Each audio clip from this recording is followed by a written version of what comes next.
বৈধ মানে স্থাপনা রয়েছে যেগুলো নিয়ে আপনি ভিজিটও করেছেন, সেটা সবশেষে আপডেট কি? তারা কি উচ্ছেদ কবে নাগাদ করা হবে? সেটার জন্য একটা কমিটি অলরেডি করে দেওয়া হয়েছে। বঙ্গবন্ধু স্টেডিয়ামে যে দোকানগুলো আছে এবং বঙ্গবন্ধু স্টেডিয়ামের সৌন্দর্য বর্ধন সহকারে এই সবগুলো বিষয় নিয়ে সেই কমিটি একটা প্রস্তাবনা প্রায় অলমোস্ট রেডি করেছে।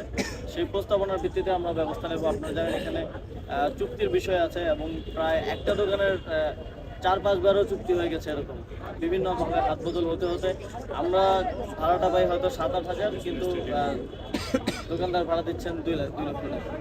তো সেটার সমন্বয়টা কিভাবে হবে এবং আমরা একটা দাম নির্ধারণ করে দিব যাতে আমাদের এই আয়ের অর্থটা আমরা আবার ফেডারেশনগুলোর আর্থিক ইয়ে আছে সেখানে ব্যয় করতে পারি।